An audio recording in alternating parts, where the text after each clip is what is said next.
de Jesus. Amém? Amém. Aleluia.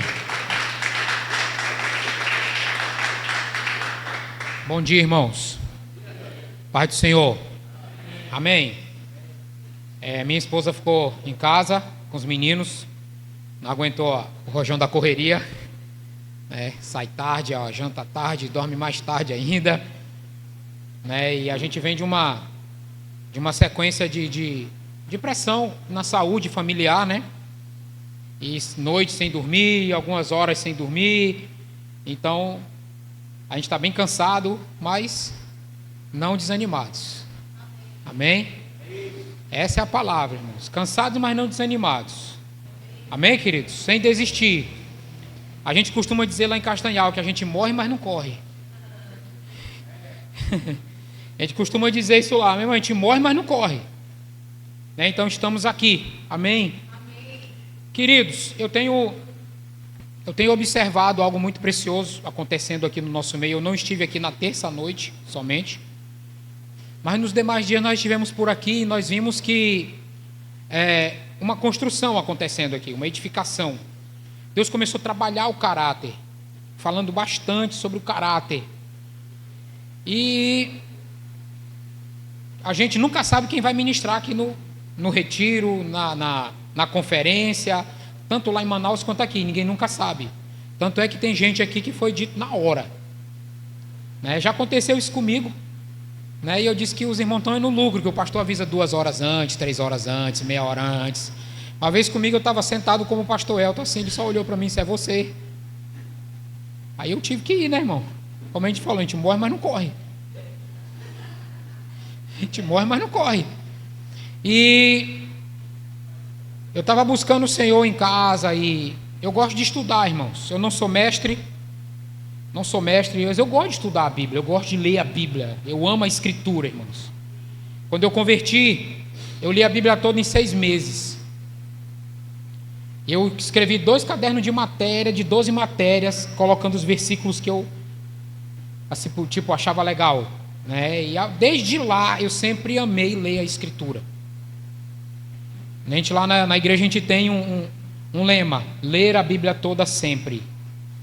Ler a Bíblia toda sempre. A gente faz um plano de leitura, distribui para os irmãos, e a gente segue esse plano de leitura há 6 anos. Devagarzinho. 3 capítulos por dia, 4. Vai lendo devagar e deixando a Escritura fazer parte da nossa vida. E um dos assuntos, eu percebi, eu fui olhar os meus estudos, as coisas, uma das coisas que eu nunca falei na minha vida foi sobre o reino de Deus. Nunca falei sobre o reino de Deus. Nem sequer meia hora, 10 minutos de sentar assim e ensinar. Enoque e Danilo, Fabrícia e Rainara, que estão comigo aí há 6 anos, caminhando juntos, nunca me viram falar do reino de Deus. Então o Espírito me despertou para isso e eu comecei a buscar conhecimento a respeito dessa área. Então o que é que eu entendo? Eu vi que Deus trabalhou o caráter. Deus foi cavando fundo nas nossas vidas esses 3 dias para trás aí, e agora Ele está querendo lançar um fundamento sobre nós. Ele está querendo depositar sobre essa casa apostólica, que eu digo casa apostólica, esse conjunto de pastores e líderes que estão aqui, um fundamento chamado Reino de Deus. Que não é um assunto simples, não é, porque se a gente perguntar para as pessoas o que é o Reino de Deus para você, todo mundo vai dizer alguma coisa a respeito do que é o Reino de Deus. O reino de Deus não é comida nem bebida, mas é paz, alegria no Espírito Santo, justiça, justiça, paz e alegria no Espírito Santo.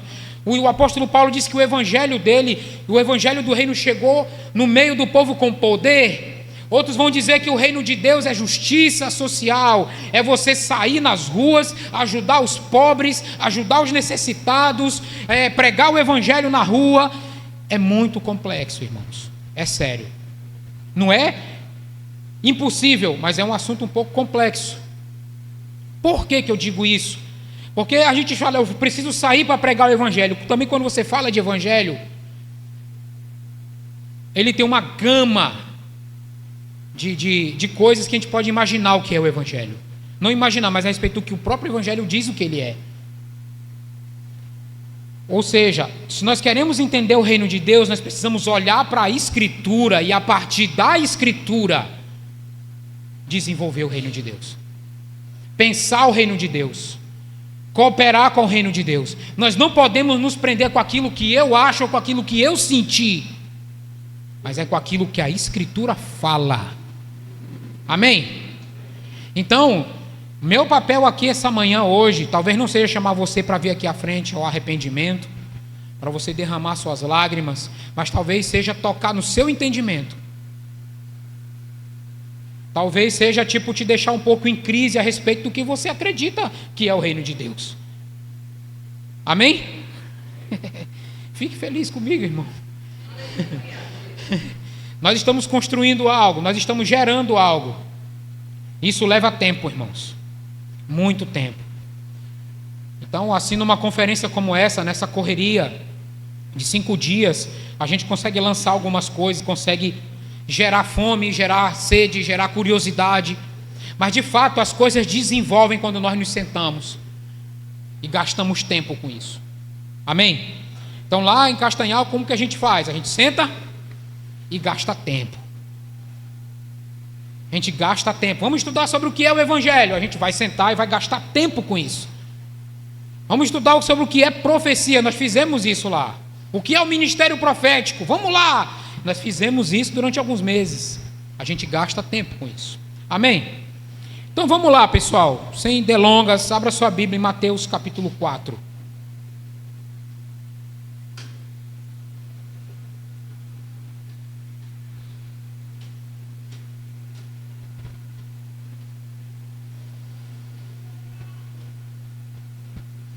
Mateus capítulo 4. O Evangelho de Mateus é o livro da Bíblia mais explícito sobre o reino de Deus. Você vai ver Marcos falar sobre isso, você vai ver Lucas falar sobre isso, mas Mateus é o mais explícito. Mateus 4,17 diz assim: a partir desse dia, Jesus começou a pregar: arrependam-se, pois o reino dos céus está próximo. O reino dos céus está próximo. Palavras do nosso Senhor Jesus. Então, para a gente poder avançar para falar sobre o reino de Deus, a gente, em primeiro lugar, precisa entender o que significa essa palavra reino. O que significa a palavra reino? A palavra reino, ela vem do grego chamado basileia, que fala de poder, domínio, governo. Simples, né? É muito simples. E definir essa palavra reino, ela é muito simples. É muito simples. O que significa a palavra reino? Significa poder, domínio, governo. Ponto. Tá bem simples de definir. Mas esse poder, domínio e governo, à luz da Escritura, esse poder, domínio e governo, ele é poder de um rei e não de homens. Ele é o domínio de um rei e não de homens. Ele é o governo de um rei e não de homens. Amém? Ou seja, esse reino ao qual estamos falando, estamos tentando defini-lo aqui, ele não é do homem. Ele é do Rei dos Reis e do Senhor dos Senhores. Estamos aí? Amém? De um rei que está sentado no trono, que tem o domínio de todas as coisas. Amém? Você está aí, gente? Amém. Aleluia, glória a Deus. Pessoal de Dom Eliseu, se cochilar, está liberado, viu, pastorzão? Fique tranquilo. Eu não vou jogar o celular daqui não, fique tranquilo. O pessoal passou a noite dirigindo, irmão, não é brincadeira não. Mas vamos lá. Então, se a gente for definir o reino de Deus, a gente pode definir assim, bem mais ou menos assim: é o reino e a autoridade e o governo do Messias. É o reino, a autoridade e o governo do Messias. Então, antes de nós entrarmos também mais fundo nisso aí, a gente precisa definir mais duas coisas: reino de Deus e reino dos céus. Se você observar, Mateus vai falar reino de Deus, reino dos céus. Os outros evangelhos vai falar o reino de Deus. Para alguns, existe uma diferença gritante nisso, e eu não vou entrar nesse mérito. Então, alguns dizem que o reino de Deus É um tipo de reino, é um reino aqui terreno, que se governa na terra, e o reino dos céus é o reino dos céus, onde Deus governa. Mas se você olhar para a Escritura, você não vai ver falar de reino dos céus e nem reino de Deus em nenhum versículo do Antigo Testamento. Nós só vamos encontrar a palavra reino dos céus no Evangelho de Mateus. Por que foi escrito por que Mateus escreveu o reino dos céus? Porque o judeu raiz, o israelita raiz, ele não cita, ele não fala o nome de Deus. Então, para eles, se dissesse o reino de Deus é semelhante a um homem que saiu a semear. Para o judeu, ele diz o reino dos céus. Amém? Porque o Evangelho de Mateus foi escrito para os judeus, não foi nem para mim nem para você, foi para os judeus. Amém? Você pensou que a cada versículo daquele foi escrito para ti, não foi não, foi para eles. E nós temos que pegá-los, interpretá-los e aplicar para nós. Amém? Então foi escrito para eles. Marcos e Lucas foi escrito para a igreja gentílica, os gregos. Tanto é que em Marcos e Lucas você vai encontrar o reino de Deus. Amém? Resumindo, para a gente ganhar tempo, reino dos céus e reino de Deus é a mesma coisa. Simples assim. Irmão, nós crentes, nós gostamos de complicar as coisas. Nós gostamos de pegar uma coisa muito simples que Jesus ensinou e tornar ela muito difícil. Amém? Então, quando Mateus fala reino dos céus, ele está se referindo ao reino de Deus. Quando Marcos e Lucas falam o reino de Deus, ele está se referindo ao reino dos céus, que é um reino só. Eu lembro quando a vez que o pastor Amaury vai pregar sobre o reino de Deus, quando ele faz a comparação de Romanos. Você já viu isso? Quando ele faz a comparação entre Romanos e Atos, que ele fala assim, o evangelho de Cristo e o evangelho de Deus. Na cabeça de alguns, o evangelho de Cristo é uma coisa, o evangelho de Deus é outra. Mas para Deus não é. Amém? Aleluia. Aleluia. A gente pode ver isso onde, irmãos? Em Lucas 15, 21, quando o filho pródigo resolve voltar para casa, ele diz assim: eu vou dizer para o meu pai o seguinte: pai, pequei contra o céu e contra ti. Quando ele diz que ele pecou contra o céu, ele está indicando que ele pecou contra Deus, porque o judeu não cita o nome de Deus. Amém? A mesma coisa quando Jesus está conversando com os fariseus, que os fariseus vão interrogar Jesus em Mateus 21, Jesus diz assim: de onde veio, com que autoridade, ou de onde veio o batismo de João? Ele não diz de Deus ou dos homens, diz dos céus ou dos homens. Está lá em Mateus 21, 25. Mateus 21, 25. Vem dos céus ou dos homens? Amém, irmãos? Aleluia. Então, repetindo, o evangelho do reino, o evangelho, rebobina, o reino de Deus e o reino dos céus é a mesma coisa. Amém? Então, que reino foi esse que Jesus pregou? Agora a gente vai desenvolver o tema. Que reino foi esse que Jesus pregou? Em Mateus capítulo 4, 17, diz que Jesus passou a pregar. Ele foi batizado no capítulo 3, no finalzinho do capítulo 3, Jesus é batizado. Ele é levado pelo Espírito Santo para o deserto, para ser provado por Deus e não por Satanás. Ele foi tentado por Satanás, mas foi provado por Deus, né? Foi o Espírito que o levou ao deserto, e nesse deserto, Jesus foi tentado, não pecou, então ele começou a pregar. E a mensagem que Jesus começou a pregar foi a mesma mensagem de João o Batista: arrependei-vos, porque está próximo, ou se aproxima, o reino de Deus. Amém? A partir desse dia, Jesus começou a pregar: arrependam-se, pois o reino dos céus está próximo. Repito, quando Jesus começou a pregar aqui, ele não estava pregando para nós, ele estava pregando para os judeus.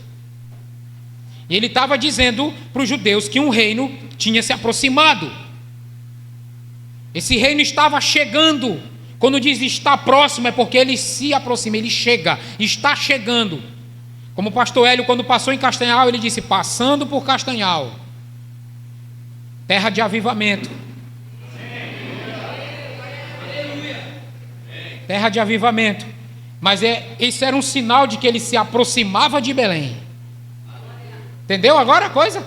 Você está vindo, ó, está próximo.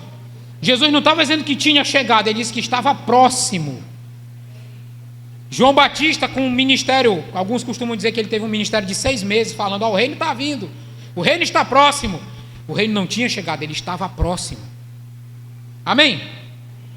Então, imagine comigo, nós não temos a ideia do que é um governo, um reino.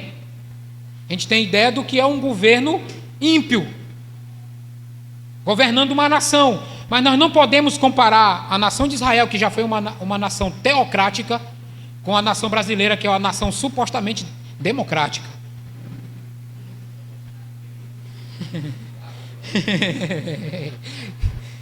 Entendeu? É só para a gente ter uma ideia. Hoje Israel não é uma nação teocrática. Entenda isso. Deus não concorda com tudo que Israel faz hoje, irmão. Israel revida, mata uma negada e pensa: é isso mesmo, Israel escolheu de Deus. Deus não concorda com isso, irmão. Baixa a tua bola. Menos, irmão, menos. Acaba com essa tua pavulagem. Segura a tua onda, irmão. Te sai de problema. Te sai de problema. Então Israel, ele era uma nação teocrática que desobedeceu a Deus. Ele tirou Deus do centro e colocou um homem. Aí Deus disse: porque vocês fizeram isso, eu vou punir vocês. Várias e várias nações vieram dominando sobre Israel, até que chegou os romanos. Irmãos, os romanos virem sobre Israel e dominar Israel, foi bom ou foi ruim?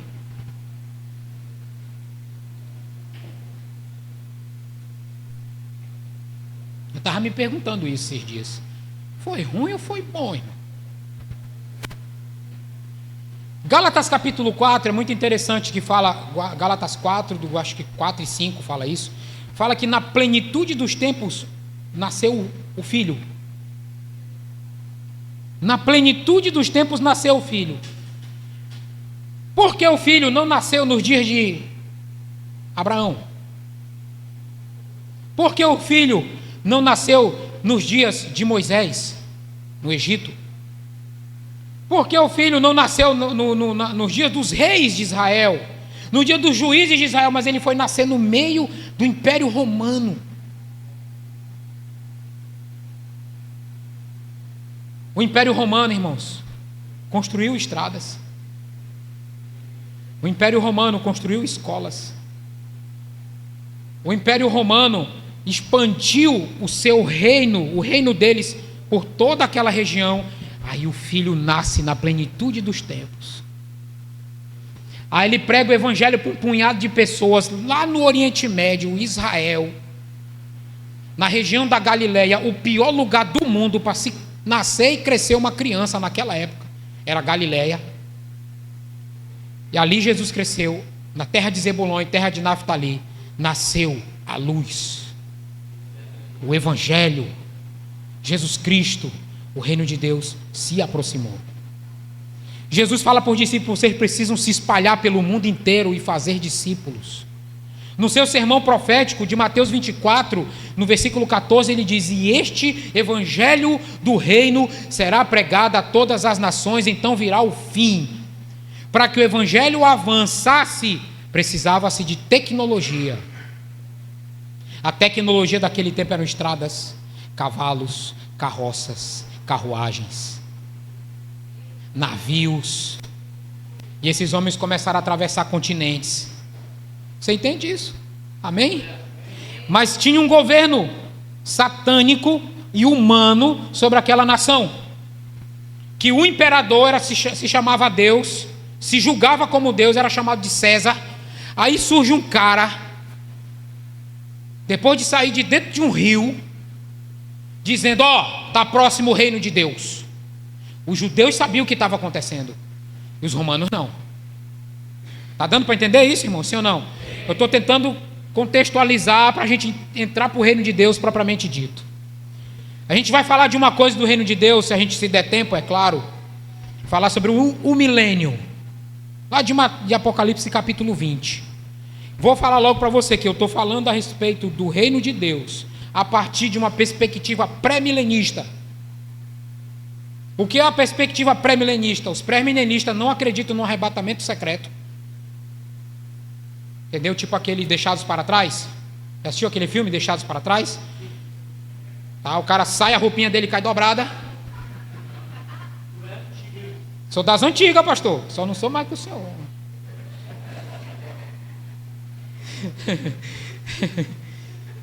Entendeu? O cara está dirigindo o carro e acidente para todo lado, avião cai. Eu não sei se é verdade, não sei se os irmãos aqui já viajaram para os Estados Unidos, eu nunca fui, mas dizem que nos Estados Unidos um piloto é crente e o outro é não. Que se for arrebatamento, o que não é crente pilota, o crente vai embora. Mano, o americano é muita onda, irmão.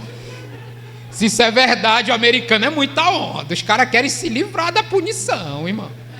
Não tem como. Quem vos induziu a fugir da ira vindoura? Então o pré-milenista ele não acredita no arrebatamento secreto. Tipo, nós estamos aqui, é aquela, a gente olha o sermão profético de Jesus, Mateus 24, tá? Um está dormindo no elevado, outro fica. Tipo, tá lá o Elton e a Leia vai e o Elton ficou. Ei, varão, para com isso, mano. Ei, varão, me ajuda a te amar. Você está aí? Isso, assim, essa é a visão pré-tribulacionista. Qual é a pré-tribulacionista? Toda desgraça no mundo que vai acontecer do fim dos dias, a igreja não estará aqui. Ela será tirada daqui e o mundo vai se arrebentar. Essa é a visão pré-tribulacionista. É a visão pré-milenista. Toda desgraça que o mundo vai acontecer no final dos tempos, a igreja vai estar aqui.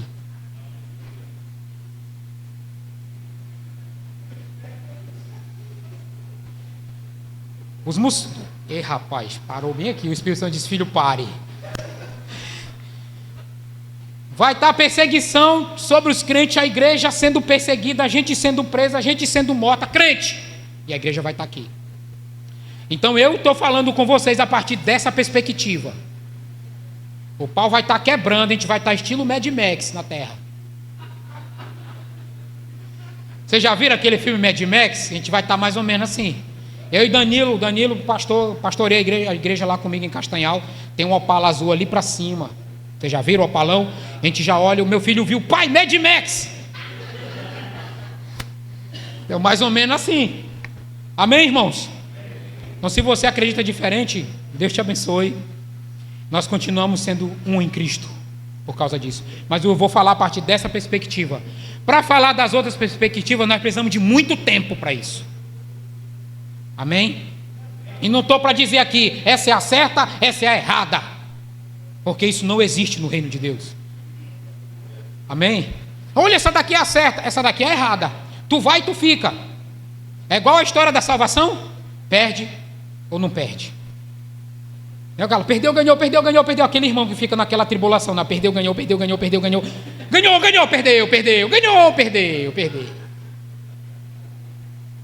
Não é assim. Amém, irmãos? Então eu estou falando a respeito de reino de Deus a partir de uma realidade pré-milenista. Amém? Para você ter ideia, nós estamos falando de escatologia. Não tem como falar de reino de Deus sem falar de escatologia, ou seja, o estudo do fim dos tempos. Por quê? Porque o reino de Deus ele tem duas realidades, o já e o ainda não. Amém? É complicado, né? Como é que pode isso já e ainda não? Nós vamos ver isso agora. Porque foi esse evangelho, esse reino que Jesus pregou para os judeus. Jesus chegou dizendo, se aproxima, se arrependam porque se aproxima. Todas as vezes que o exército romano ia chegar num lugar, para conquistar aquele lugar, ele não invadia simplesmente. ele mandava uma comitiva na frente, com uma carta, com um termo de rendição, para eles lerem, confessarem e assinarem, e aceitar o governo romano sobre a vida deles. Amém, gente? Você está aí? Amém? É um assunto complexo. Se tu não prestar atenção, tu vai dizer assim: esse pastor falou, eu não entendi nada. Aí o problema já não é mais meu. O meu papel é te comunicar de forma clara, e é o que eu estou tentando fazer. Amém? Me ajuda a te amar, irmão. Vamos lá. Então o reino de Deus se aproximou. Quando Jesus diz assim, ó, o reino de Deus está próximo, ele estava dizendo: agora, esse governo que nós temos, na cabeça do romano, não era Jesus. O romano pensou: rapaz, está vindo um reino aí.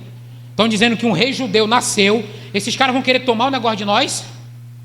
Na cabeça do romano e na cabeça do judeu: é agora, meu irmão. Faca na bota, sangue no olho, faca na caveira, vamos para cima. Vamos detonar os romanos. Não foi esse reino. Esse é o ainda não. O já, Jesus disse: olha, já está próximo.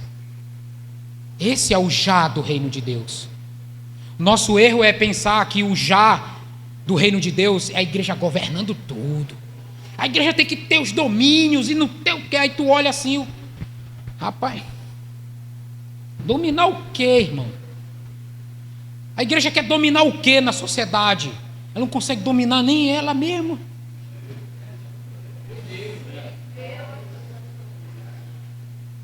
Você entende isso? Nós não conseguimos dominar nossa própria família, a gente quer dominar a sociedade. Não, a igreja tem que governar a sociedade. Não, irmão. Esse reino só tem um rei. Não tem príncipe no reino de Deus. Lá ele, irmão, não tem príncipe no reino de Deus. Não tem. No reino de Deus o reino de Deus é um reino sacerdotal. Não tem príncipe. São sacerdotes no reino de Deus. Amém? Então, quando Jesus chega e anuncia isso, ele estava trazendo a realidade espiritual do reino, que é o já. Amém? É o já. Lá na igreja nós chamamos de o já do reino de Deus. É agora. O que é, pastor, esse negócio de já e ainda não?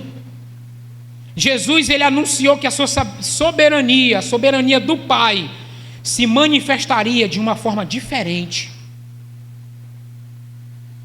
Ela se manifestaria não em alarde, com um exército parado, só te cercando, esperando a guerra acontecer. Esse reino, ele se manifestaria de forma silenciosa. Esse reino se manifestaria de forma insignificante na cabeça de alguns.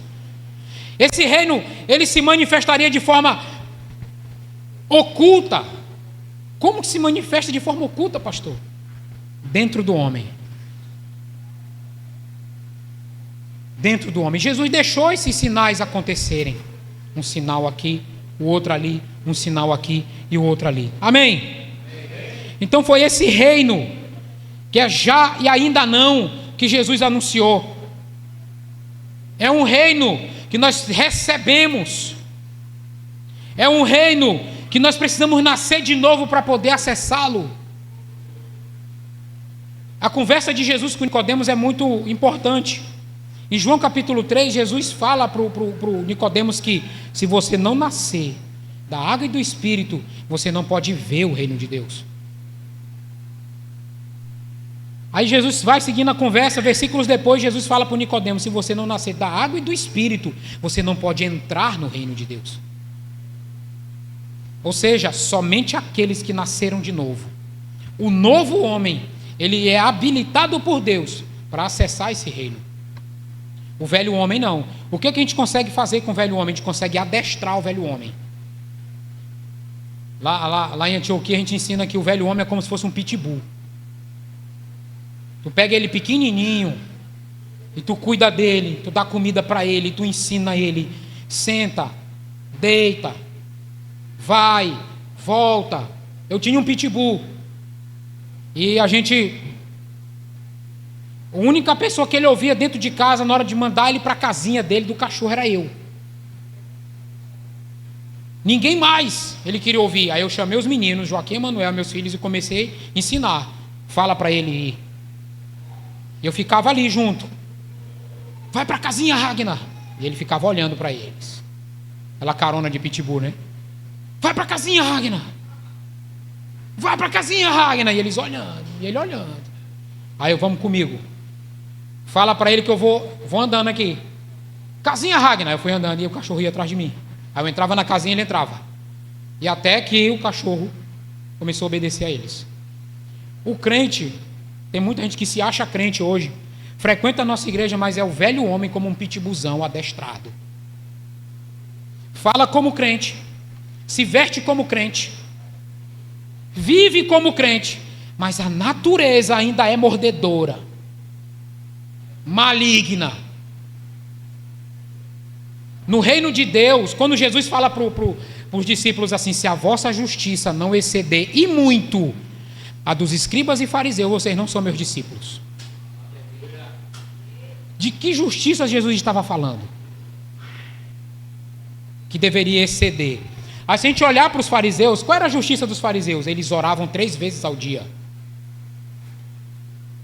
Eles davam esmola. Não é verdade? Eles oravam 3 vezes ao dia. Eu não vou perguntar quantos de nós oramos 3 vezes ao dia. Quando é orar 3 vezes ao dia, não é só dizer assim: Jesus, me ajuda. Não, mas era gastar tempo de oração. Eles liam a Torá, eles interpretavam a Torá, eles ensinavam a Torá.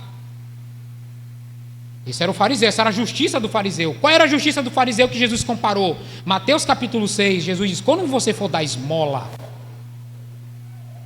quando você for orar, entendeu? Essa é a justiça da qual Jesus estava falando. Não eram de boas obras. Aí o que acontece? Os fariseus faziam isso melhor que os discípulos de Jesus. Aí Jesus falou: se vocês não excederem, se a justiça de vocês não exceder a deles, vocês não são dignos do reino. Aí, rapaz, agora entrou água. Mas na realidade do que Jesus estava falando era a realidade do reino de Deus, que é já. O que é que nós podemos? A gente pode ensinar qualquer pessoa, irmãos, a guardar as ordens da igreja. Hora de chegar, hora de sair, multiplicação de célula. A gente pode ensinar tudo, mas a natureza pecaminosa continua ali. A justiça que Jesus exigia era a transformação interior, de dentro para fora. A lei do fariseu, ela conseguia dominar o homem em certas áreas, mas Jesus vai dizendo assim: você ouviu o que foi dito? Irai-vos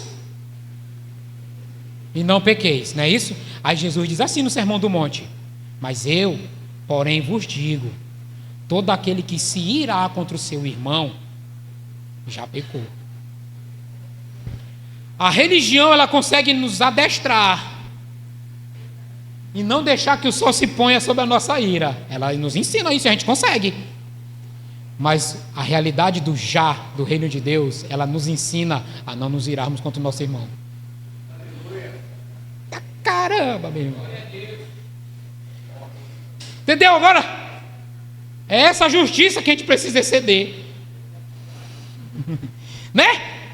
Aí Jesus diz assim: você ouviu o que foi dito, não adulterarás. Aí Jesus vai e estreita, né? Ele aperta mais um pouquinho. Eu, porém, vos digo: todo aquele que olhar para a mulher com a intenção impura, já adulterou com ela. Essa era a justiça que o reino de Deus exige. Amém? Na verdade, é misericórdia. Essa é a verdade. Porque um homem adestrado, ele vai fazer de tudo para não adulterar. Não é verdade? Aliás, ele vai fazer de tudo para não consumar o ato. Mas um discípulo de Jesus, um filho de Deus, do reino de Deus, ele tem a natureza transformada, que não o fará adulterar aqui dentro. Porque antes de chegar no ato, já aconteceu aqui. E já aconteceu aqui. Amém? Oh, misericórdia. É misericórdia, irmão. Está dando para entender a realidade do já e ainda não do reino de Deus? Só que o que é que acontece? A gente quer a realidade do ainda não. A gente quer o Messias governando. A gente quer Deus derrotando seus inimigos. Não. É tipo assim, é igual meu filho Emanuel. Pai, bora no BK. BK é Burger King, irmão. Quer ir no Burger King? Pai, bora no BK. Ainda não. Caramba, meu, eu quero ir no BK. Estou guardando meu dinheiro aqui que eu quero ir no BK. Já foi lá no Helter aí, Eltinho? Quando é que a gente vai lá no BK? Ainda não. Nós estamos assim. Por isso Jesus, na sua oração, ele diz assim: quando vocês forem orar, vocês vão orar assim: Pai nosso que estás nos céus, santificado seja o vosso nome. Venha a nós e seja feita aqui na terra. Eu te pergunto, a vontade de Deus no céu está sendo feita na terra?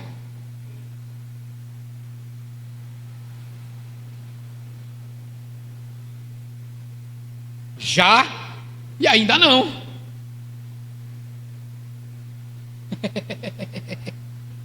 Já e ainda não. Pastor, mas Deus tem o domínio de tudo, tem o domínio de todas as coisas, porque Deus é soberano. Mas o seu reino propriamente dito ainda não habita entre nós, como deveria ser. Ele habita dentro de nós. Amém? Nós vimos aqui a realidade do reino à luz do Sermão do Monte, que essa justiça do novo reino de Deus, ela excede a justiça dos escribas e fariseus. Ela exige uma justiça maior. Não é de moralidade, mas é de transformação. Existe muita gente, irmãos, que não tem Jesus e são pessoas com a moralidade quase que impecável, mas dentro continua com a velha natureza. A velha natureza ainda habita ali. Quando o reino de Deus se manifestar plenamente, essa pessoa não pode estar ali. Não é um ambiente para ela, porque não é dela. O ambiente do reino de Deus é para os filhos, para todos que nasceram no reino de Deus, aquele que nasceu do alto. Quando se fala nascer de novo, quando Jesus fala em João 3 sobre nascer de novo, está falando da realidade de nascer do alto, nascer da vontade do Pai, nascer da vontade de Deus, nascer do Espírito e não da carne e do sangue. Amém, irmãos? Assim, a gente precisa entender que a vontade de Deus, ela diz respeito àquilo que o homem é, e aquilo que o homem é vai influenciar aquilo que ele faz. Aquilo que o homem é influencia o que ele faz. Jesus ensina no final do Sermão do Monte que nós devemos perdoar as pessoas. Você só pode perdoar alguém, irmãos. Quando eu digo pode, você tem a autoridade e o dever de perdoar, porque o Senhor perdoou você.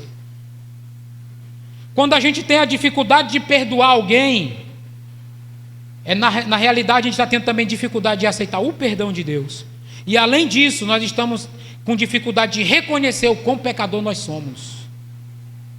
Se eu consigo entender o problema do meu pecado e que Cristo olhou para mim, me perdoou e me salvou, eu posso perdoar alguém. Entende isso? Por mais difícil que seja. Por mais difícil que seja. Quando a minha mãe morreu, eu tinha 14 anos. Minha mãe morreu, eu tinha 14 anos. E meu pai arranjou uma madrasta. Uma mulher botou dentro de casa uma madrasta. E eu arrumei tanta confusão com essa mulher que ela foi embora. Eu era bom de confusão, irmão. Hoje a confusão é só teológica, de vez em quando. Eu era bom de confusão, irmão. Arrumei tanta confusão com essa mulher que ela foi embora. Aí meu pai arranjou outra. E ela foi morar dentro de casa. Mas essa mulher fez tanto mal para mim com meus irmãos, eu tinha vontade de matar essa mulher. Eu não estou tipo assim, só aqui dentro não, meu irmão. Era irai-vos e pequeis, que nunca se põe o sol sobre a vossa ira. Uma vez agarrei ela nos cabelos, irmão. É sério, eu agarrei ela assim. O irmão dela veio, bicho, não destrói com a tua vida. O irmão dela nem era crente. Eu estava pintando a grade de casa. Eu amo pintar grade, irmão. Só que não. Estava pintando a grade com aquele pincelzinho assim. Ó. Tinha dado uma demão, secou, dei a segunda demão. Estava esperando secar e ela chegou para ver. Ela chegou para ver a grade. Isso aqui está uma imundície. Caba preguiçoso, não sabe fazer nada. Meu irmão, bateu aquela ira vinda do inferno mesmo assim, cara. Ia subir a escada, Lucas. Eu desci a escada, ela virou a costa, agarrei no cabelo dela assim. Eu ia esfregar a cara dela na grade. Eu ia. Eu catei, peraí então, vou já pintar a grade com a cara dela. Ia ficar vermelho e branco. Quase meu tricolor paulista. Esfregar a cara dela, o irmão dela, e cara, tu vai desgraçar com a tua vida, bicho, não faz isso. Não faz isso. Meses depois eu converti. Já tocava bateria. Converti. Aí não tinha baterista na igreja, o pastor me colocou para tocar. Irmãos, ela começou a ir para a mesma igreja que eu estava.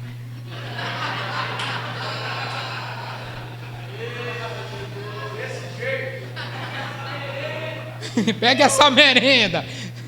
E eu ali na bateria, pai. Irmãos, ela entrava, eu largava a baqueta. A ira era tão grande dentro de mim que eu não conseguia ficar no mesmo lugar que ela. Sério. Ela entrava, eu largava a baqueta e dizia para outro baterista, toca, mano. E eu ia embora, não sei para onde, eu morava na igreja. Eu converti e fui expulso de casa. Ela mancomunou lá para me expulsar de casa. Fui expulso de casa, fui morar na igreja, tinha um púlpitozinho. Esse púlpito está com o pastor Max, eu estou balançando o coqueiro para ele me dar esse púlpito. Pequenininho, de madeira, bonito, eu dormia no pé desse púlpito, cara. Dizia, bicho, me dá esse púlpito. Nesse púlpito pegou o Gregório, pregou o Danduque. Me dá esse púlpito, bicho, esse legado é meu, não é teu não, isso é meu. Tu está roubando o legado que é meu. Ele diz, não, esse aqui é o púlpito do culto das crianças, está preparando a próxima geração. Eu digo, tá bom, deixa aí por enquanto, deixa aí. Cara, eu dormia ali, cara. Eu peguei minha bicicleta, saí até o culto acabar e voltei. O pastor, cara, por que tu foi embora? Minha madrasta chegou aí, eu queria matar ela. Então saí, eu não consigo ficar no mesmo ambiente que ela. Ele, cara, não pode ser assim, não pode, Jesus me salvou, ele não me abestalhou. Esse era eu. E foram passando os anos, irmãos. 1 ano desse jeito, 2 anos. Aí antes do meu pai morrer, meu pai estava com HIV, para você entender, ela contraiu HIV, ela é curada. Deus curou ela, está viva até hoje. Graças a Deus. Ele é um testemunho vivo, cara, de que Jesus ainda faz milagres hoje. E, cara, estava um culto, eu não estava tocando esse dia, ela estava no culto, eu fui lá com ela e disse, tia, a senhora me perdoa. Meu filho, eu amo vocês, mas eu te odeio. Eu não vou mentir, irmão. Me perdoe, que eu tive muitas vezes o desejo de lhe matar. E tive chance. Aí ela me abraçou, meu filho também me perdoe. Não é por maldade, eu só quero ver seu bem. Aquela conversa, né? Aí ela orou comigo, eu orei com ela. Hoje, nós conseguimos sentar na mesma mesa, conversar.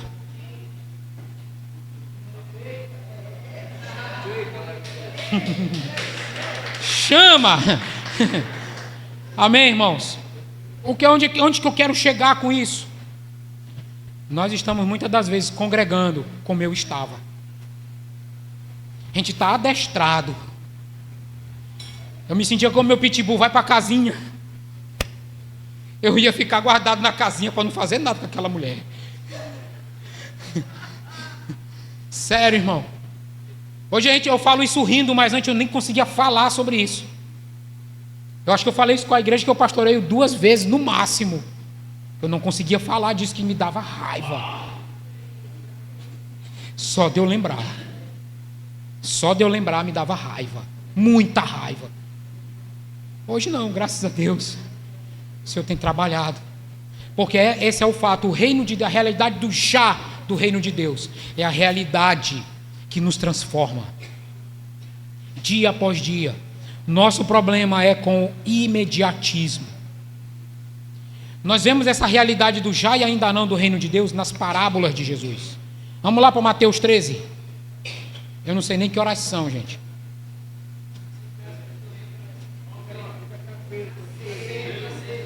Está cedo.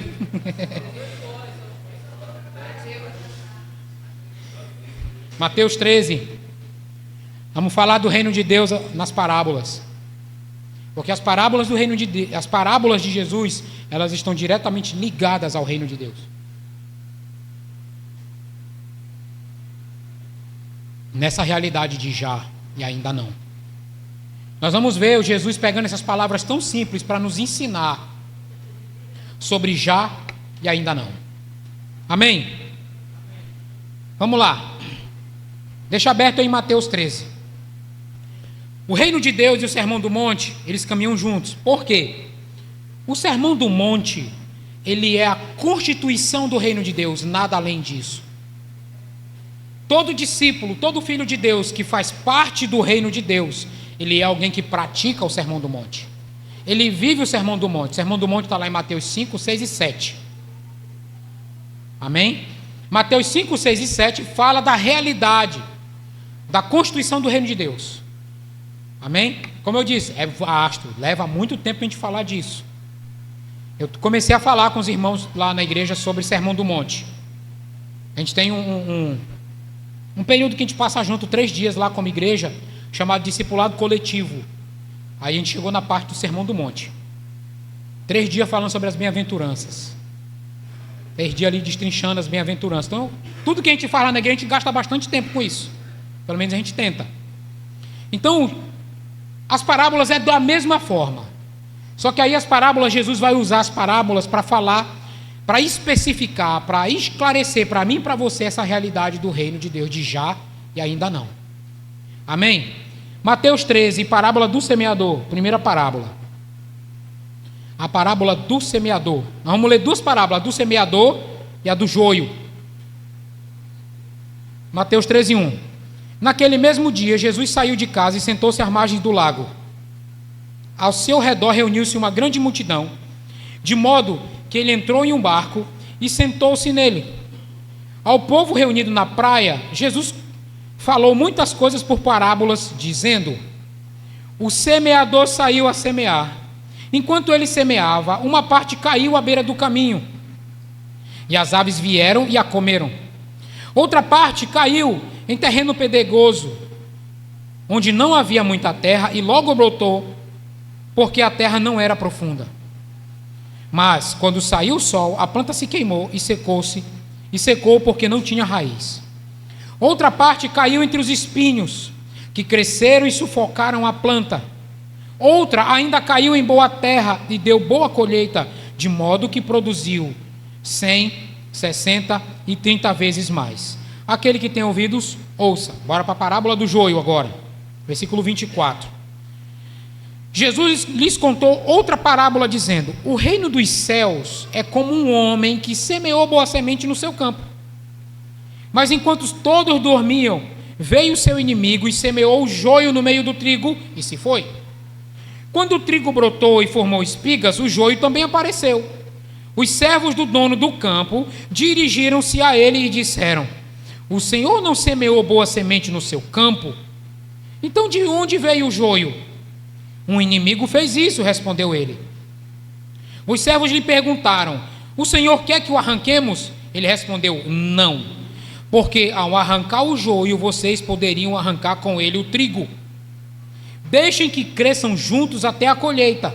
Então direi aos encarregados da colheita: juntem primeiro o joio e amarrem-no em feixes para ser queimado. Depois juntem o trigo e guardem-no no celeiro. Amém? Então nós estamos vendo aqui 2 parábolas. As 2 parábolas falam da mesma coisa: o reino de Deus.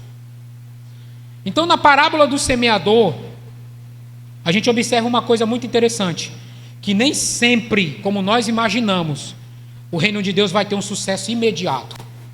A gente vê Na explicação da parábola diz que a semente é a pregação do reino. A semente que o semeador saiu a semear era a pregação do reino, era a mensagem do reino. Então a mensagem do reino ela vai para alguém, para um coração. E às vezes esse coração está à beira do caminho, distraído, que essa semente do reino vai chegar ali. Está dando para entender? Que essa mensagem do reino como uma semente vai chegar ali, mas não vai encontrar lugar. Então, isso precisa desmistificar da nossa cabeça que tudo temos que dominar agora. Tudo é nosso, está tudo dominado, tudo não, irmãos. O reino de Deus, a princípio, não, mas Jesus já veio, Jesus já inaugurou, verdade, isso tudo é fato. Isso tudo é fato. Mas ainda não. Ainda não. É necessário que agora esse reino pareça ter um insucesso. É necessário que agora esse reino pareça ser insignificante. Você entende isso? Por quê? Ele saiu a semear. Irmão, Jesus que foi Jesus pregando como pregava, fazendo o que fazia. Esse reino não brotou como nós esperávamos. Os discípulos esperavam, eles perguntaram em Atos: é agora que o Senhor vai trazer o seu reino a Israel? Ele disse: não compete saber tempos ou épocas. Ou seja, ele não estava dizendo que não ia trazer, só não era naquele dia.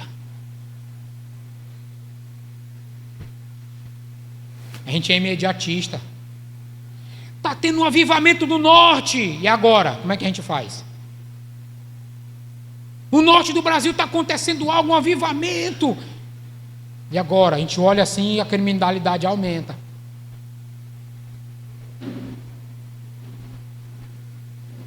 A gente olha assim, tipo, a nossa igreja cresceu. Ela cresceu por imigração. A igreja lá, 300 pessoas, o cara ficou com raiva do pastor, levou 100 e foi para outra. Deus está fazendo a nossa igreja crescer. É imigração o nome disso, não é crescimento. Saiu do lado, foi para o outro, continua na mesma igreja. Como disse o pastor Nil, só tem uma igreja. Aí os ímpios estão aí, precisando de Jesus. Eu não tenho oportunidade na igreja.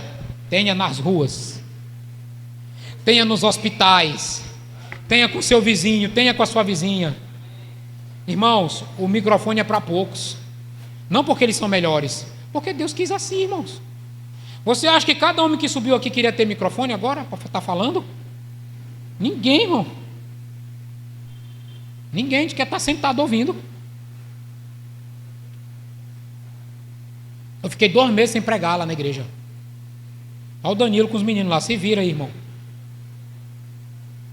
Dá o jeito de você, fiquei 2 meses. Nós precisamos entender, irmão, que o evangelho, o reino de Deus, ele tem a sua força, não a nossa. Então, a princípio, quando a gente olha para essa parábola do semeador, a gente parece que está tendo um insucesso. Mas de fato, é isso que tem que acontecer. O que tem que acontecer é isso, a gente pensar o quê? Somos vitoriosos agora. Nós já somos vitoriosos em Cristo. Em Cristo nós somos mais que vencedores. Isso é fato. Mas agora não é a hora. Não é esse o momento. Então, assim como no Sermão do Monte, essas 2 parábolas do semeador e do reino de Deus, ela deve ser, do joio, ela deve ser interpretada no contexto do reino de Deus. A gente olhar para a Escritura, o que é que a Escritura diz a respeito do reino de Deus? Diz que o reino de Deus é como um semeador que saiu para semear.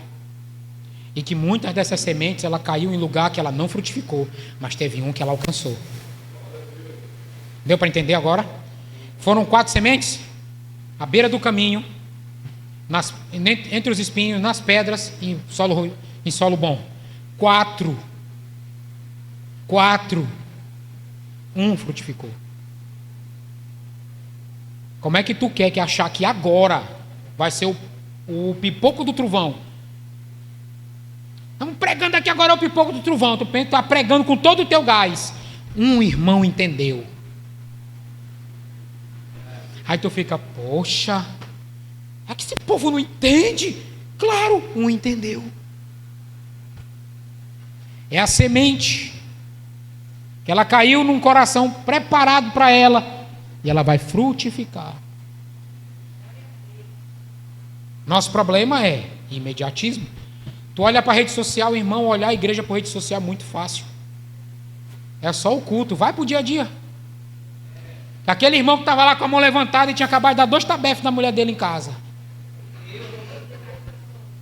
Só os pastores sabem a luta que ele está tendo com aquele cara. Meu irmão, tu não faz isso que eu vou mandar te prender.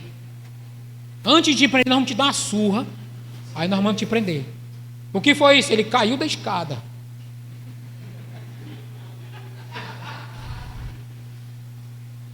Uma surra com mangueira de fogão nele.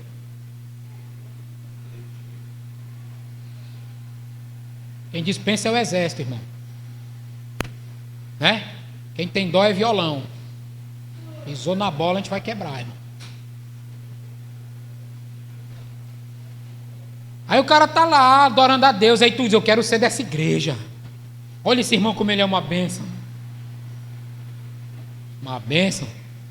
Vai! Só o pastor sabe que está lá, irmão, te converte, cara. Ama a tua esposa, ama teus filhos. Sai dessa vida de adultério. Não, irmão.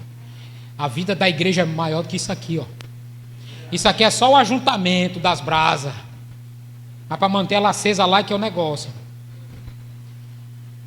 Isso é o reino, a realidade do reino de Deus é essa. Sementes sendo lançadas.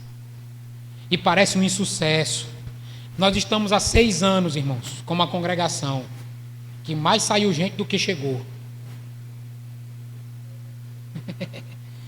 Esse cara era um adolescente quando eu comecei a pastorear ele lá, o Enoque. Eu conheço o Danilo há 20 anos, que a gente se conhece. Essa é a esposa do Enoque, a Rainara. O Enoque vai ser pai. Aí sim, bebê.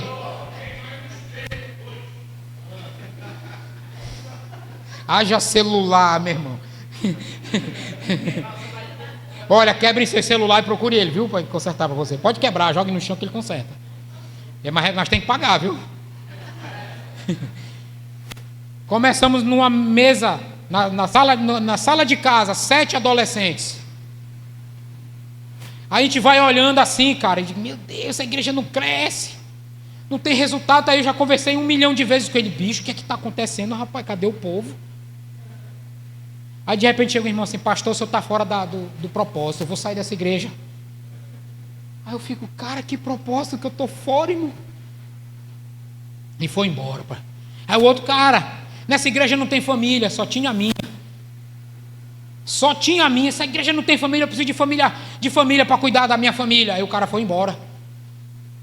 Aí eu digo, agora entrou água, irmão. 6 anos, Lucas, sai mais gente do que chega.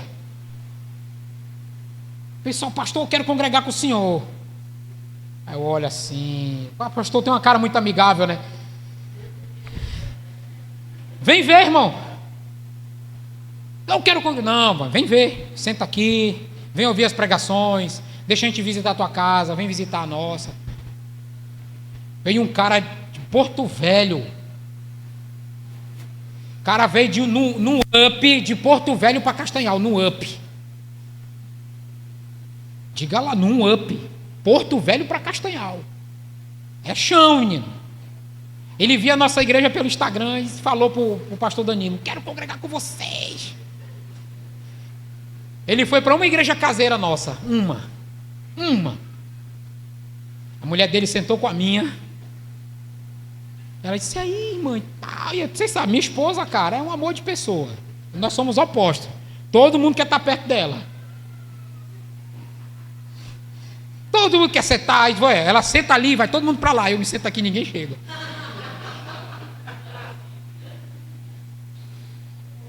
Cara, minha esposa, eu amo minha esposa, cara.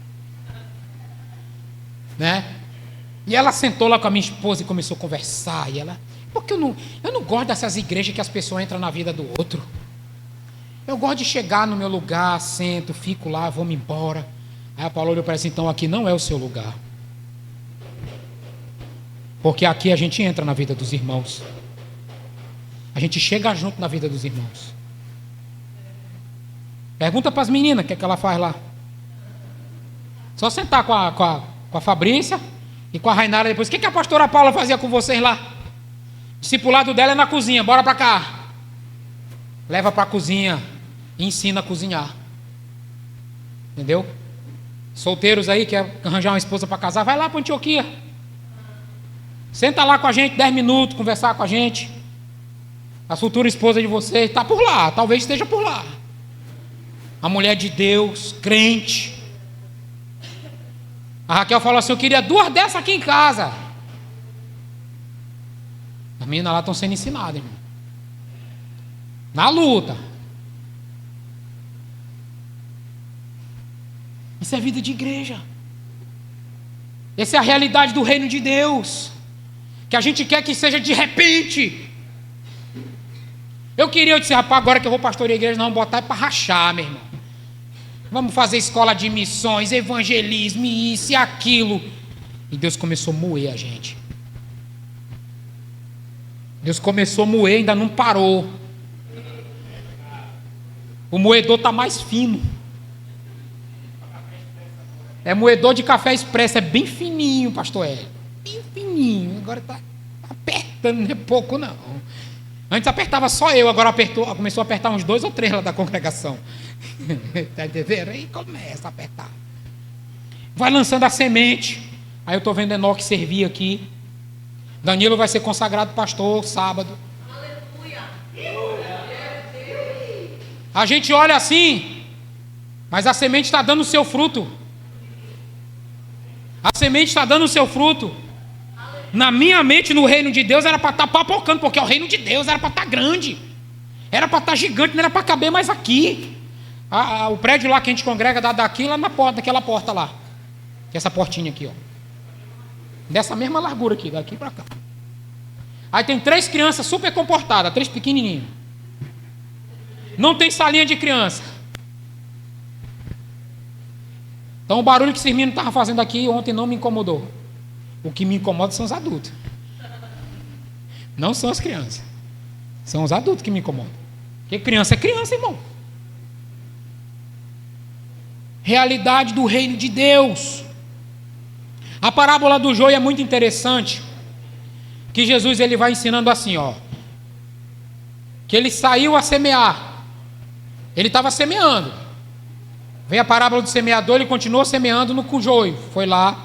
E esses que foram semeados são os filhos do reino. Os filhos do reino foram semeados no mundo. Não foi na igreja, foi no mundo. Os filhos do reino foram semeados no mundo.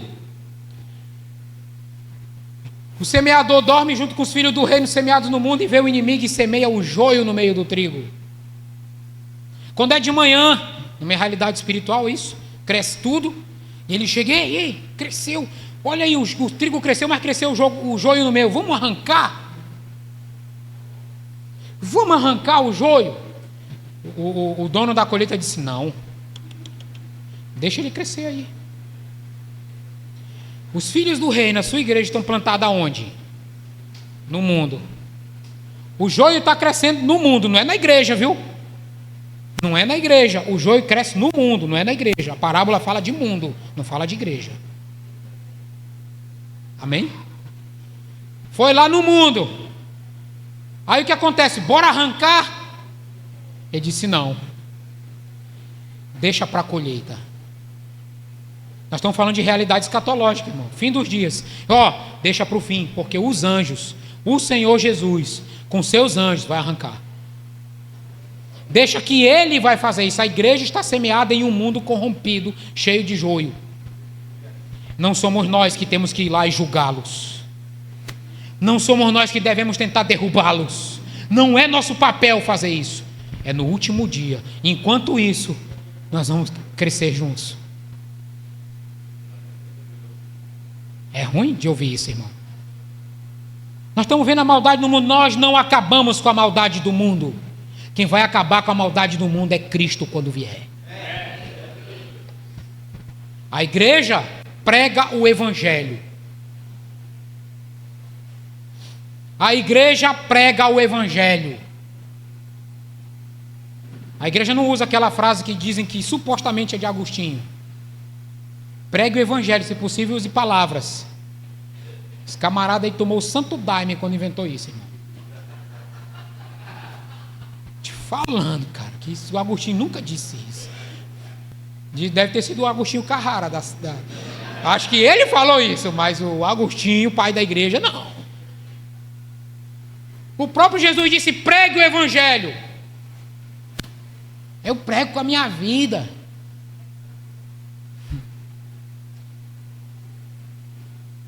A vida é só um cavalo. A gente está querendo matar o cavalo? Cavalo que carrega a mensagem. É só uma chance. Pregue o evangelho. Viva o evangelho. Pregue o evangelho. Mas a fé, ela vem pelo quê? Ouvir o quê? Não é ver, é ouvir. Eles vão ver. Não tem como. Como o pastor Jário falou ontem, não dá para esconder um filho. Ele vai estar aqui, ó. E todos vão ver. O que é isso? A gente vai dizer para ele: isso é aquilo. Isso que você está vendo na minha família é aquilo. É Cristo crucificado. O que é isso que está acontecendo aí? Isso é aquilo. É o Cristo que salvou a minha casa. Entende isso? Essa é a realidade do reino de Deus agora. A gente está esperando grandes manifestações, mas as grandes manifestações é Jesus cura um aqui e expulsa um demônio acolá. E a gente espera todo o seu governo. A gente deposita a nossa esperança no governo dos homens. O governo de Deus não é da terra, irmão. Ela é do céu, porque é o Messias que vem. Estou falando para você, é de uma realidade, é de uma perspectiva pré-milenista que eu estou conversando com você. Nós acreditamos na congregação que pastoreio da seguinte forma: que a igreja governará com Cristo durante 1000 anos na terra. Está na Bíblia. A igreja vai ficar aqui nessa terra, Jesus governando todas as nações e sua igreja com ele aqui. Ralou, roeu o osso e agora vai comer um pedacinho do filé. A gente vai já chegar lá, você vai entender. Então, nessa parábola do semeador e do joio, a gente percebe que nem sempre o reino de Deus ele vai ser coroado com muito sucesso como a gente imagina. Foram sementes lançadas em 4 tipos de solo e só um frutificou. A igreja semeada no mundo, a semente semeada no mundo, cresce junto o joio e o trigo, junto. E vamos acabar com o mundo. O Senhor diz: não, espera um pouquinho. Deixa para o fim. A igreja: não, a gente quer fazer a nossa justiça. Se nós queremos fazer a nossa justiça não é a justiça do reino de Deus. O julgamento final só o Senhor pode fazer. O julgamento agora só o Senhor pode fazer. Nem eu e nem você podemos. O nosso papel é pregar o evangelho. O nosso papel é anunciar o evangelho a todos. Esse é o nosso papel. Amém? Vamos avançar nas parábolas. A parábola do grão de mostarda e do fermento.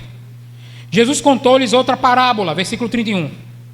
O reino dos céus se assemelha a um grão de mostarda que um homem semeou no seu campo. Embora seja a menor entre todas as sementes, quando cresce é uma das maiores hortaliças e se torna uma árvore, de modo que as aves do céu vêm fazer ninho nos seus ramos. Jesus contou-lhes ainda outra parábola. O reino dos céus é como o fermento que uma mulher pegou e misturou em 3 sacos, ou seja, numa massa de farinha, e toda a massa ficou fermentada. Jesus falou todas essas coisas às multidões por parábolas. Nada lhes dizia sem usar alguma parábola. Aqui a gente vê a mesma realidade. A gente vê aqui que ele semeia. Ele fala que o reino de Deus é semelhante a um grão de mostarda. Acredito que todo mundo aqui já viu um grão de mostarda. O reino de Deus é semelhante a um grão de mostarda. Quando se pensa no reino, a gente pensa em algo grandioso, né? Aí Jesus disse que o reino de Deus é semelhante a um grão de mostarda. Uma coisa bem pequena. Mas quando você planta, vai se tornar uma grande hortaliça. Gigante o negócio, uma árvore gigantesca, vamos dizer assim. Ela vai crescer. Quando você planta é pequenininho. ela cresce sem ninguém ver, insignificante. Essa é a realidade do já do reino de Deus, o agora. Está aí a igreja, as pessoas olham para a igreja com desprezo, elas olham para o que nós estamos fazendo com desprezo, mas isso é o nosso grão de mostarda. Esse é o nosso grão de mostarda. Futuramente, esse grão de mostarda estará gigante. Ele vai crescer e vai tocar todas as nações. Vai tocar todos os ambientes. As aves dos céus vão vir fazer ninho. As nações virão buscar a igreja de Jesus e buscar Jesus na igreja. Porque está se expandindo. Nós não estamos vendo, mas essa já é uma realidade. Essa já é uma realidade. Outra parábola que Jesus conta, ela fala de um fermento. Minha esposa é confeiteira. Ela está ensinando os meninos a fazer algumas coisas. Ela já ensinou os meninos a fazer taco. Vocês já comeram taco? Burritos, comida mexicana. A gente faz, de vez em quando a gente faz isso lá em casa. Os meninos estão aprendendo a fazer. Muito legal. E aí ela está ensinando eles a fazer bolo, coxinha, empada, essas coisas. Ela é cozinheira de mão cheia. Se eu comesse tudo que ela faz, eu era maior que isso aqui. Mas eu gosto só de feijão com arroz e ovo. É disso que eu gosto. E ela explicando para eles a respeito dessa realidade do fermento. Ela colocou o fermento na massa, amassou a massa, pão caseiro, e deixou lá, e eles observando. Mas por que, mãe? A massa precisa crescer, o pão fica mais saboroso. E ela vai explicando, e a massa era pequena, várias massas de panetone, e começou a crescer, crescer e crescer. Questão de horas. Em questão de horas, aquela massa cresceu. Assim também é no reino de Deus, irmãos. Estamos semeando devagarzinho, em muitos lugares. Essa semente vai crescer. O reino de Deus, a princípio, ele será minúsculo, insignificante, porque o reino de Deus ele vai sendo aceito por punhado de pessoas, irmãos. Aqui nós temos um punhado de pessoas, lá em Castanhal um punhado de pessoas, e ali o reino de Deus começa a crescer com aquele punhado de pessoas. A semente, o fermento do reino de Deus está plantado ali, e aquelas famílias vão crescendo, aquelas famílias vão se desenvolvendo, e o reino de Deus vai expandindo como Deus quer e não como eu e você queremos. Amém? Nós, repito, muitas das vezes somos imediatistas. Nós queremos que tudo seja logo. Eu sempre fui muito imediatista. Muito. Tudo era rápido. Tudo tinha que ser logo. Então, quando eu comecei a pastorear, eu pensei que ia ser logo. Mas quando já... sabe de nada, inocente. Mas são 6 anos vendo se essa semente cresce. Ela cresceu ali, tem 2 ali. Ela tem mais 2 lá em Castanhal, só esperando a hora deles. E a semente vai crescendo. Estão plantando uma igreja em Santa Isabel. Santa Isabel no Pará é uma cidade aqui também pertinho. Estamos plantando uma igreja lá. Então as sementes vão crescendo.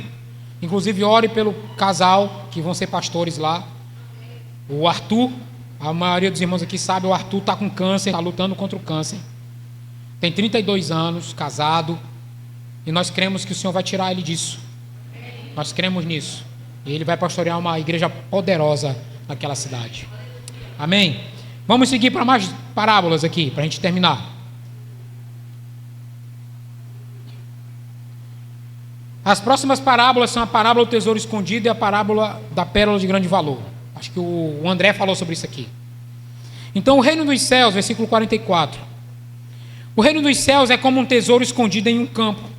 Certo homem, tendo-o encontrado, escondeu-o de novo.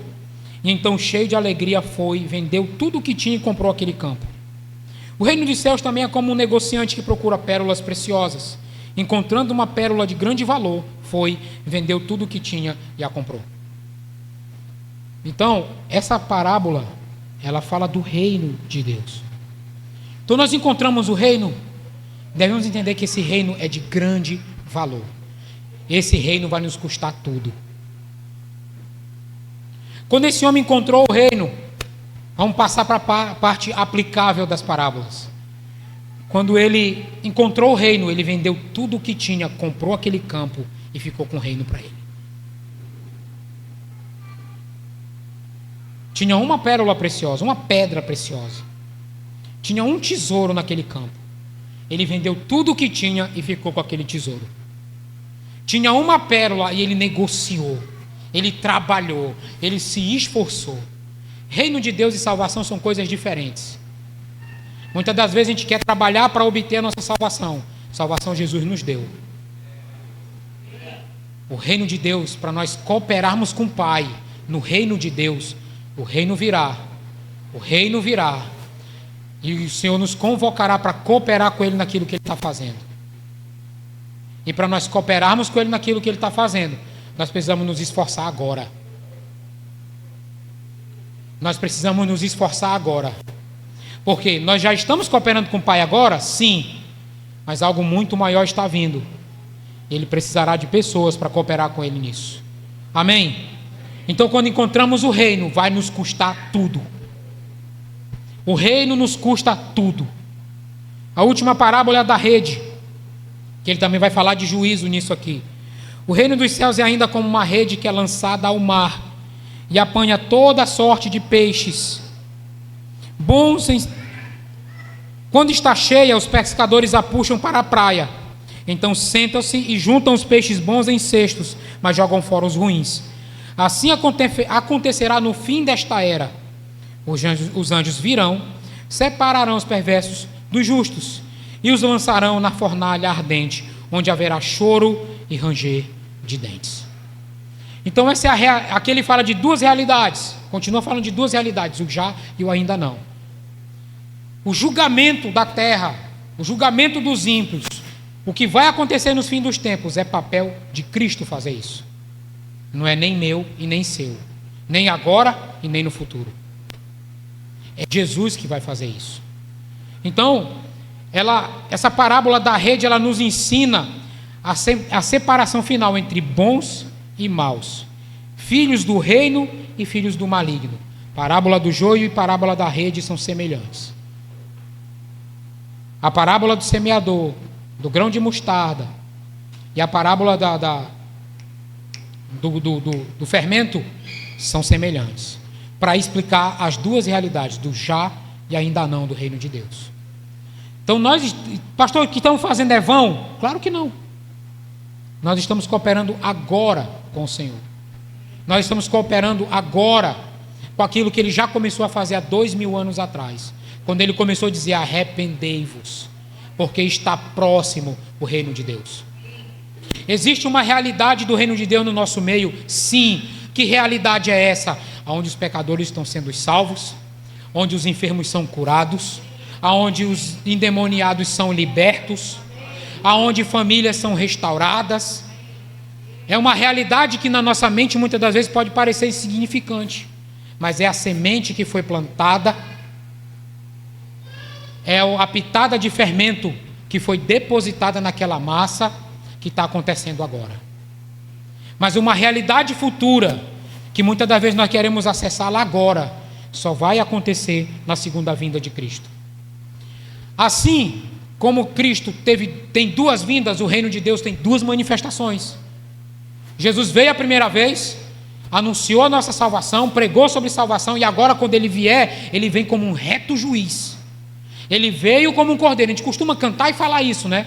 Ele veio como um cordeiro, mas agora Ele virá como um leão.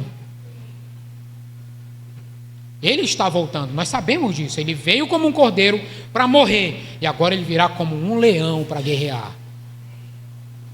Porque quando a gente vai olhar as profecias bíblicas sobre o fim, são profecias de caos, de guerra, sim, mas a maior realidade das profecias do fim é Cristo. Nosso problema é que a gente olha para o caos. O livro que mais fala sobre o fim é Apocalipse. E Apocalipse começa dizendo: revelação de Jesus Cristo. E a gente quer se preocupar: o que é a marca da besta? O anticristo é o fulano de tal. E não sei o que, papapá, o que está acontecendo agora já é um sinal bíblico. Não devemos nos preocupar com isso. A nossa preocupação deve ser em conhecer o Senhor. Porque antes de Jesus desenrolar todo o Apocalipse, ele se revelou para João. Apocalipse 1 foi isso que aconteceu, do capítulo 1, passando pelos capítulos 2 e 3, que fala das 7 igrejas. O capítulo 4 e 5 é uma pura revelação de quem Jesus é. E a gente preocupado com a marca da besta. Se é um chip, vão colocar na minha mão. Não, agora vão unir tudo só num lugar só, identidade, CNH, CPF. Isso é a marca da besta. E fica todo mundo desesperado. Os caminhoneiros vão fazer greve, já está todo mundo correndo para o supermercado para estocar alimento. Todo mundo com medo. Irmão, quando esse grande e terrível dia do Senhor chegar, não tem onde se esconder. Joel chama esse dia de grande e terrível. É grande para nós e terrível para aqueles que não têm Cristo. É grande para todos aqueles que conhecem Cristo, mas é terrível para aqueles que não o conhecem. Porque quando Jesus vier na sua segunda vinda, ele vem coroar os santos e julgar todos aqueles que não se submeteram ao seu reino. Essa é a realidade. Como eu disse para vocês, o que eu ia falar aqui não era para trazer você aqui, se arrepender, nada disso. É para a gente pensar.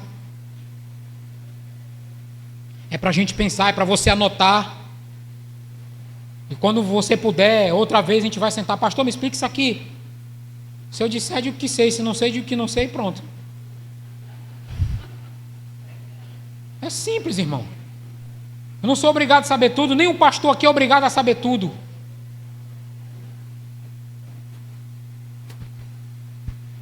As perguntas mais difíceis são meus filhos que fazem. Meu pequeno esse dia falou: pai, foi Deus que criou o mal?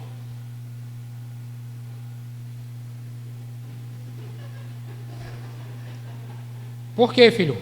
Não foi ele, ele não é o Criador?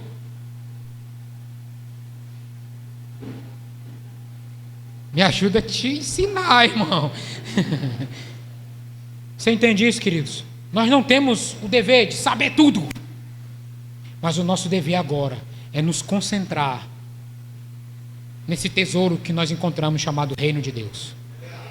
O nosso dever agora é nos concentrar nesse tesouro, nessa pérola preciosa, e nos dedicar profundamente para conhecê-lo. Porque quando se fala de Reino de Deus, nós devemos entender que existe algo no Reino de Deus que é muito maior do que toda a sua manifestação. É Cristo. Esse reino tem um rei. E nós precisamos conhecer esse rei. Amém, irmãos? Aleluia. Vá lá para Apocalipse capítulo 20. Agora a gente vai terminar. Apocalipse capítulo 20. Tenha mais um pouquinho de paciência comigo, irmãos, por favor. São 11h13. Eu também estou com fome. Eu também estou com sono.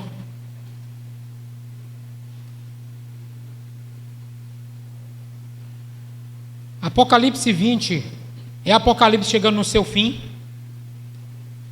Apocalipse 20 é Jesus revelando para João como será o fim do fim.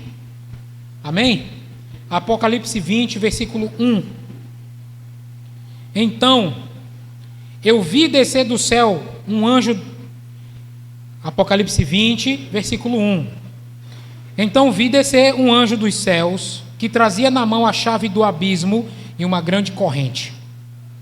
Ele prendeu o dragão e a antiga serpente, que é o diabo, Satanás, e o acorrentou por 1000 anos. Lançou-o no abismo, fechou-o e pôs um selo sobre ele, para assim impedi-lo de enganar as nações, até que se completassem os 1000 anos. Depois disso, é necessário que ele seja solto por um pouco de tempo. Vi tronos nos quais se sentaram aqueles a quem havia sido dada autoridade para julgar. Vi as almas dos que foram decapitados por causa do testemunho de Jesus e da palavra de Deus. Eles não tinham adorado a besta nem a sua imagem, tampouco tinham recebido a sua marca na testa ou nas mãos. Eles ressuscitaram e reinaram com Cristo durante 1000 anos. O restante dos mortos não voltou a viver até se completarem os 1000 anos. Esta é a primeira ressurreição. Bem-aventurados os santos e os que participaram da primeira ressurreição. A segunda morte não tem poder sobre eles. Serão sacerdotes de Deus e de Cristo e reinarão com Ele durante 1000 anos. Amém? Aqui é onde nós tiramos a ideia do milênio, de 1000 anos. Da perspectiva... Foi mal. Da perspectiva que acreditamos sobre a segunda vinda de Jesus, nós acreditamos num reino milenar, literal na terra. Nós não acreditamos que Cristo vai destruir a terra, mas que Ele vai restaurar. A gente vê o próprio Pedro falar disso, novos céus, no qual habita a justiça. Novos céus e nova terra. Amém? Novos céus e nova terra. Se você ler o capítulo 21, você vai ver que do céu desce uma cidade chamada Nova Jerusalém. Começou como um jardim, se tornou um tabernáculo e se tornou uma cidade. E é Deus habitando no meio do seu povo. Mas quando a gente olha para cá, para esse texto, para Apocalipse capítulo 20, falando sobre o milênio, os 1000 anos, o reinado milenar do Messias, a gente chama assim lá, todo o Apocalipse você vai ver que João é aquele que vê. No capítulo 1, a partir do versículo 1, diz que ele viu. Ele viu, ele viu, ele viu. Ele é aquele que vê. No capítulo 20, a gente vê que João viu o quê? Ele diz que ele viu um anjo aprisionando Satanás. Ele viu uma corrente. Ele tinha a chave de um abismo e uma corrente. Ele aprisionou Satanás. A gente vê no versículo 4 que ele dá autoridade para julgar. A gente vê também no versículo 4 que ele recompensa os mártires, todos aqueles que morreram por causa do testemunho da palavra de Deus. Todos aqueles que estão sendo mortos hoje, lá na Nigéria, por causa do Evangelho. Todos aqueles que estão sendo mortos no Oriente Médio por causa do Evangelho, por causa de Jesus Cristo. Todos aqueles que estão sendo mortos em qualquer lugar por causa de Jesus, eles serão recompensados. Amém? E essa recompensa não é morar no céu.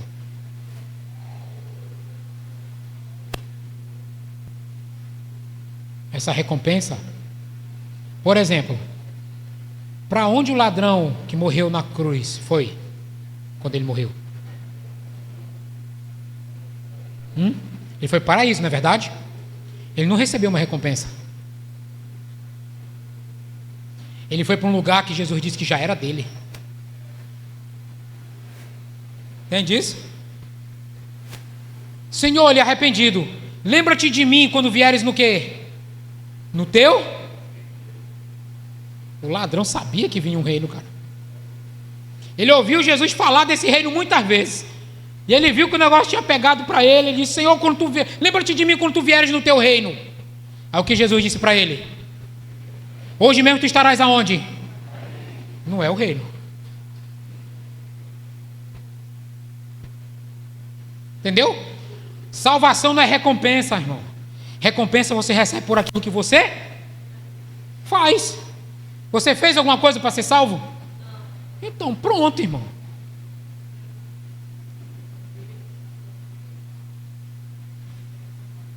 Então pronto. Eu estou andando na linha aqui, então você é salvo. Ninguém vai ser. Por andar na linha, não. Por andar na linha, não. Mas todo aquele que é salvo vai andar na linha. Aqui a graça que nos salvou, também é a graça que nos dá graça de andar na linha. Aleluia. Isso deveria ser muito simples para a gente conceber isso, irmão. Mas é tão difícil acreditar que Deus é capaz de fazer isso com a gente. Eu sou pai, cara. Meus filhos me desobedecem e eles não deixam de ser meus filhos.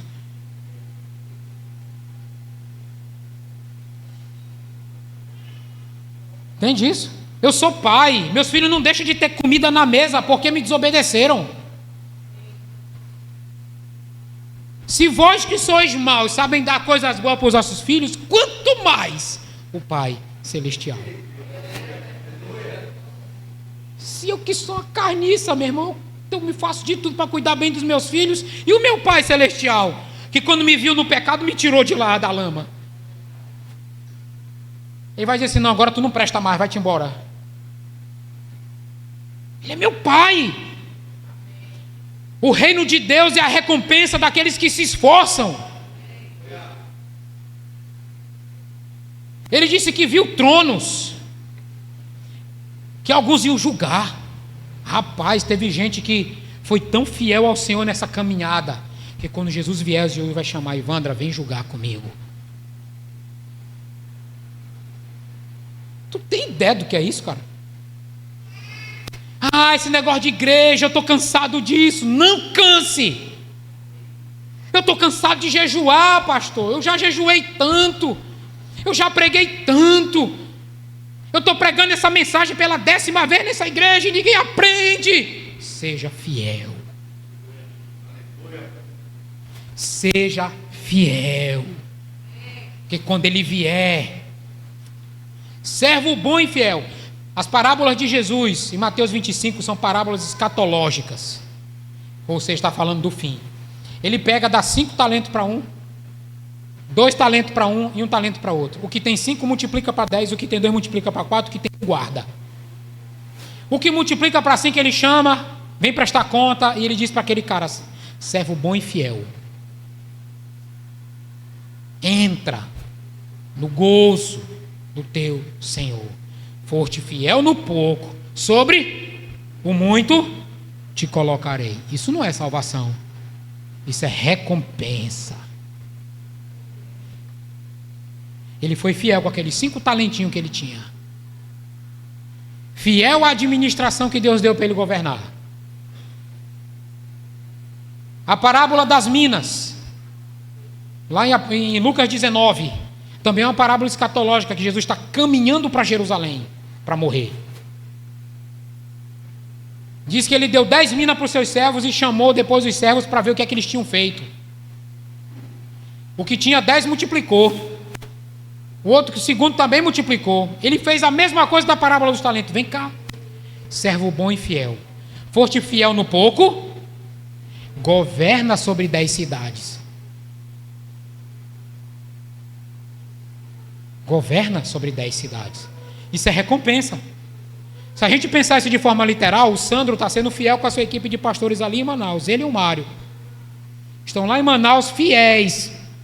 Quando Jesus vier, ele vai chamar os dois: agora vocês vão governar junto comigo sobre 10 cidades cada um. Vocês foram fiéis no pouco, naquilo que eu mandei vocês fazerem, vocês foram fiéis. Nil, você foi fiel àquela administração que eu dei para você naquele tempo. Então agora está aqui a tua recompensa. O que tu faz hoje, tu vai fazer no reino. Não é na eternidade. A eternidade é uma realidade para desfrutar da sua glória para sempre. Onde nós só vamos olhar para Ele, que na Nova Jerusalém não vai ter luz, não vai ter sol. É só Ele resplandecendo. E nós olhando para Ele. E a gente olhando para Ele. Ninguém vai se preocupar com enfermidade, porque Ele acabou com tudo. A realidade do reino de Deus futura, em Apocalipse, em Isaías 11, fala que a criança ela vai colocar a mão no buraco da cobra. E ela. A criança vai ser, o leão vai ser conduzido, adestrado por uma criança. Então o reino de Deus não está aqui agora. Tu não viu o homem que caiu do muro dentro de uma jaula e o leão trucidou ele? A realidade do reino não está agora. Senão ele diz: comporta, camarada. Daniel provou dessa realidade assim, rapidinho. Jogado na cova. E os leões nem triscaram nele. Entende isso, irmãos? Amém? Amém. Espero que esteja fazendo sentido. Para mim faz. Eu ensino isso há alguns anos lá na igreja que eu sou pastor. Aí eu olho, toda vez que eu ensino, eu chamo os meninos, cara, me ajuda aqui, tá errado, me corrige. Me corrige, porque se... Me corrige, eu digo para eles. Me ajuda aí, pessoal. Danilo, Enoque, Eric, que são lá que pastoreiam a igreja comigo, Arthur.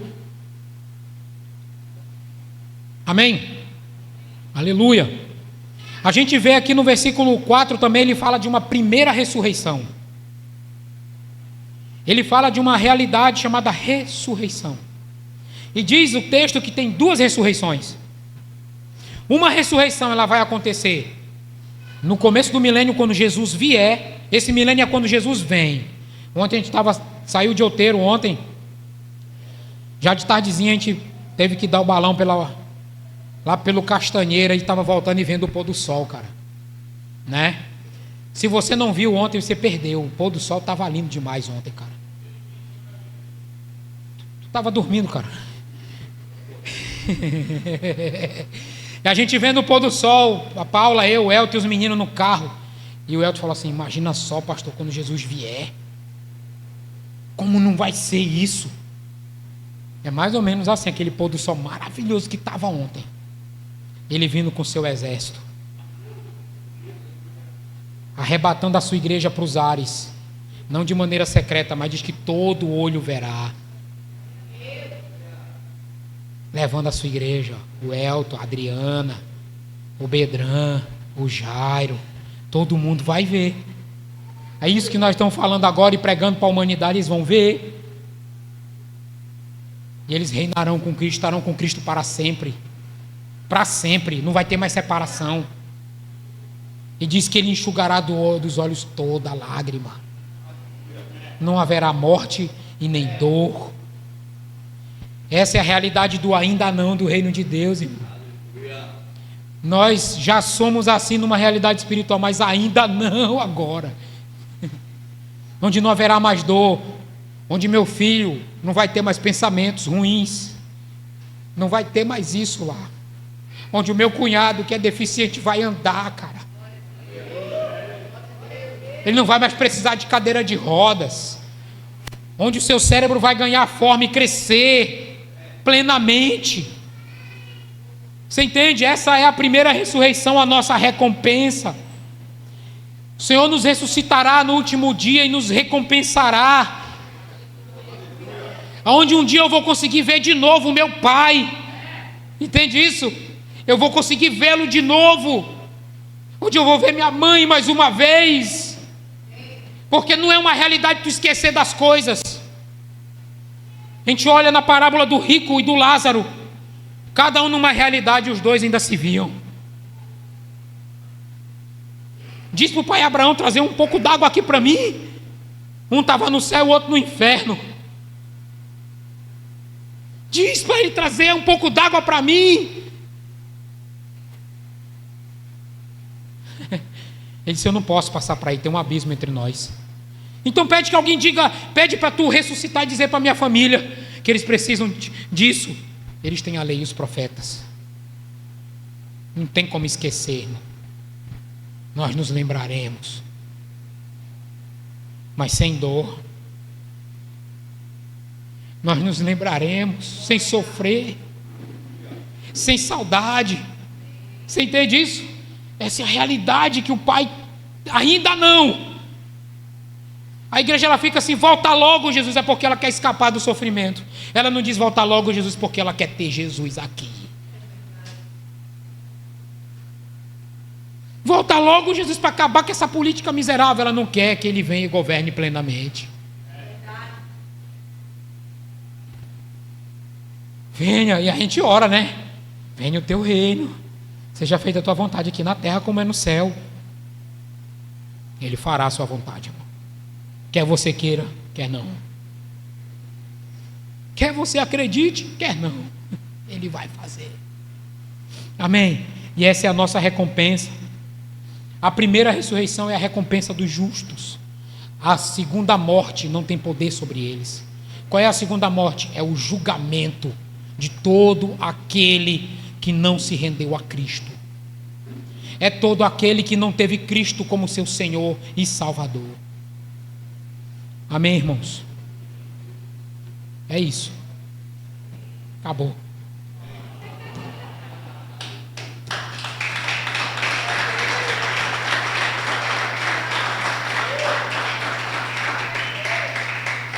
Irmãos, você tem um material, você anotou, se você conseguiu, eu falo rápido.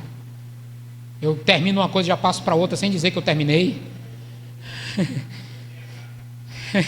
Lá na igreja as meninas têm dificuldade de anotar as coisas lá para postar depois. Pastor, mande tal pedaço de tal coisa. Eu não mando. Quem anotou, anotou. Quem não anotou, não anota mais. Mas vamos orar, irmãos. Como eu disse para vocês, eu não queria causar emoção. E nada que os irmãos dos outros pastores que passaram aqui fizeram isso. Nada disso. Todos eles pregaram o Evangelho. Todos nós fomos impactados com as palavras. Só não ouvi a pregação do André. Só não ouvi a do André. Os demais, Deus me deu essa graça de ouvi-los e foi confrontador para mim. Esse ambiente de confronto é muito bom. Aqui a maioria são pastores e líderes. Aqui não pode ser dado leite. Aqui tem que ser dado caldo de mocotó. Caldeirada de tambaqui. Melhor tambaqui do Brasil está em Manaus. Falando para você. Vamos orar, irmãos, por favor. Vamos orar. O pessoal de Dom Eliseu dá uma descansada depois, né, gente? Dá uma descansadinha depois. Ó, Heitor. Lindão.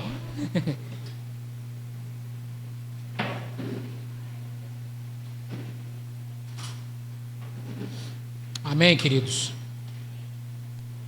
Por isso que há uma febre no Brasil falando sobre Maranata, né? Quando a gente diz Maranata, muitas das vezes a gente não está tendo ideia do que a gente está pedindo para que venha. A gente pede Maranata, Maranata, e a gente não está tendo ideia do que a gente está pedindo para que venha. Porque quando a gente diz Maranata, ele virá, e ele virá como juiz, irmão. Ele virá como juiz, e até a recompensa que ele vai nos entregar foi por aquilo que nós fizemos. Entende isso? Isso é uma realidade. Amém? Então, como eu disse, foi para a gente pensar um pouquinho a respeito de reino de Deus. Do porquê nós temos que fazer uma conferência como essa. Por que os irmãos tiveram que desembolsar dinheiro para vir de outros estados do Brasil para cá? Ficar dias, dormir tarde, acordar cedo. Por quê? É porque existe um reino vindo. Existe um rei vindo. Existe um reino que já habita em nós, transformando nossas vidas. E a nossa incumbência é de levar esse evangelho do reino por todas as nações. Amém? Esse é nosso papel como igreja. Receber um reino, recebemos. E agora não é permitir, é que esse reino flua através de nós. Porque nós não temos poder de permitir nada. Ele é Deus, irmão. Deus vai perguntar para ti se ele pode. Eu não pergunto para os meus filhos se eu posso fazer alguma coisa em casa. Eu vou lá e faço. Joaquim e Emanuel, por favor, vocês permitem que eu faça isso? Eu não peço permissão nem para entrar no quarto deles. Eu vou lá e entro. Eu não estou à porta batendo no quarto do meu filho, eu entro. Pai, isso está tirando minha privacidade. Quando tu morar só, tu tem privacidade. Enquanto tu comer do meu feijão, tu vai provar do meu cinturão. Vai ficar aqui, irmão. Eu vou entrar no teu quarto. Eles não trancam a porta, fica aberto. Nós precisamos entendermos que existe uma realidade de reino de Deus acontecendo agora. Ela está nos transformando. Você não é a mesma pessoa de 5 anos atrás. Não é. Você não é a mesma pessoa de 10 anos atrás. Porque é uma semente crescendo aí dentro. É uma pitada de fermento do reino de Deus crescendo aí dentro. Ninguém viu. O Senhor te olha assim: tu não mudou nada, Hélio. Deus sabe que sim, irmão. Vai olhar, Lucas, tu não mudou nada. Deus sabe que sim, irmão. É por isso que diziam de Jesus assim: não é esse o filho do carpinteiro? Não é esse o Elton do ar-condicionado? Tu não sabe do que está acontecendo. Tu não sabe, irmão. Tu não sabe de nada. é a realidade do reino do já, transformando as nossas vidas. Pai, obrigado, Senhor, por não nos deixar inocentes, não nos deixar ignorantes, Senhor, diante daquilo que o Senhor está fazendo. Obrigado, Pai, porque mesmo sendo nós pecadores, o Senhor continua nos ensinando. Obrigado, Pai, porque o Senhor nos chamou, o Senhor nos escolheu. Obrigado, Pai, porque o Senhor depositou em nós uma semente do seu reino. E essa semente ela está frutificando em alguns a 60, a outros a 100 e a outros a 30 por um, mas ela está frutificando cada um na sua medida. Pai, eu oro para que não venhamos a desistir de tudo aquilo que o Senhor nos deu para fazer. Que sejamos fiéis, Senhor, a toda a administração que o Senhor entregou em nossas mãos. Que sejamos fiéis, Senhor, e que o Senhor continue nos dando paixão e o desejo de vê-lo todos os dias, de conhecê-lo todos os dias, de ter o Senhor conosco todos os dias. Obrigado, Senhor. Obrigado, porque o Senhor nos chamou para cooperar contigo nesse tempo. No nome de Jesus, irmão. Aleluia. Amém, meus irmãos. Deus abençoe vocês. A imagem do Deus invisível, Ele é Senhor sobre a criação.